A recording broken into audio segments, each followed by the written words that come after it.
Ricardo Darín, el extraordinario actor argentino de El secreto de sus ojos y Tesis sobre un homicidio, confesó en una entrevista que dio la negativa ante la posibilidad y la invitación de poder actuar en una película en Hollywood al lado de Denzel Washington.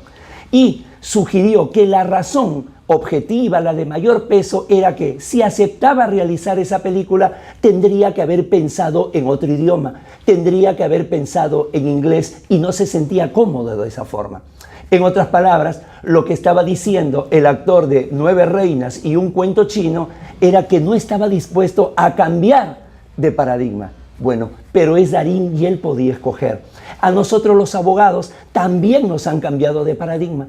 Hemos pasado de audiencias judiciales que eran presenciales a audiencias judiciales virtuales y no tenemos la posibilidad de la elección. Solamente tenemos que desatar acá toda nuestra capacidad de adaptación. De eso hablaremos el día de hoy. Audiencias judiciales virtuales, una nueva oratoria.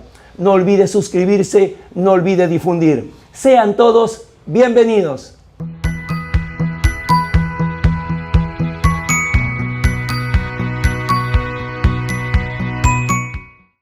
Desde los cursos de oratoria básico se nos señala que siempre tenemos un lenguaje no verbal y otro lenguaje verbal.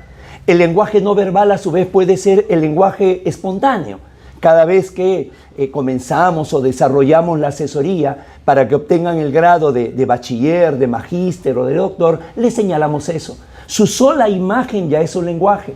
No es lo mismo que vaya a defender una tesis un joven menor de 30 años, a que vaya una mujer embarazada o que vaya una persona con el cabello totalmente plateado.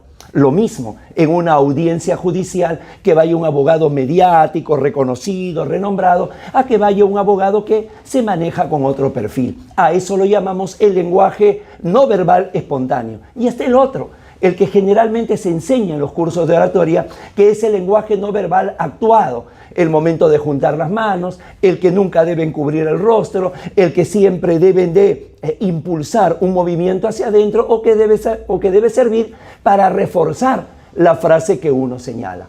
Pero a ello, y es aquí donde se concentra generalmente todo, se suma el llamado lenguaje verbal, que exige 3 cosas. La primera, la capacidad de comunicación, la capacidad de persuasión y por último, lograr el convencimiento. Cuando se trata de una audiencia judicial, presencial, cuando se realizaban de manera presencial, hablaba todo el cuerpo. Bueno, pues, como hemos señalado en la presentación, a los abogados nos cambiaron el paradigma.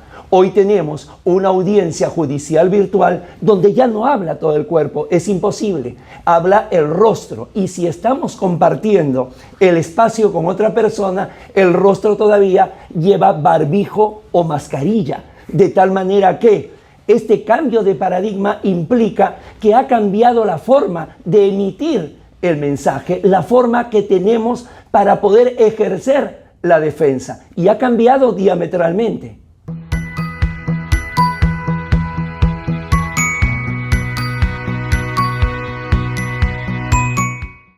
Señor magistrado, mi cliente está siendo víctima de una persecución política y mediática. No hay delito en sus acciones. Lo que ocurre es que se quiere evitar que postule para las próximas elecciones. Y esto de acá no puede ser. No podemos estar judicializando la política. Ya lo señaló la Corte Interamericana de Derechos Humanos en el caso Andrade versus Bolivia.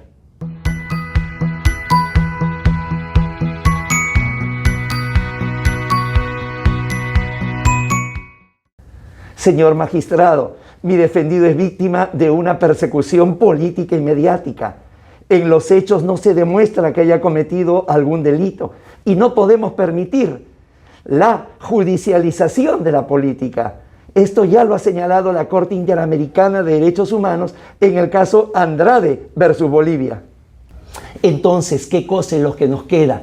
Darwin, la capacidad de adaptación. No van a quedar los más fuertes, van a quedar los que tengan la mejor capacidad de adaptación. Y hacia eso tenemos que apuntar. De tal manera que el día de hoy la audiencia judicial virtual exige 2 cosas. Una de forma y otra de fondo, que van a ser sumandos, que van a arrojar una suma que debe ser siempre positiva. ¿Cuál viene a ser la formal? La voz. Tiene que ser una voz clara, una voz diáfana, una voz que sepa manejar los silencios. Y en lo segundo, la dicción, el hablar. Debemos de marcar el énfasis en las cosas que así deben tener.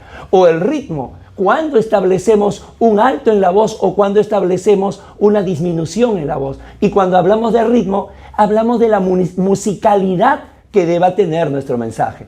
Por último, cuando queremos ya acentuar nuestro pedido, nuestra pretensión, nuestro argumento, nuestra alegación, importa mucho la determinación con que digamos las cosas. Nos encontramos con un nuevo escenario, nos encontramos con un derecho que podrá haber cambiado completamente de escenario, pero que mantiene el espíritu desde siempre y que fue señalado por Couture: el seguir aprendiendo de manera permanente.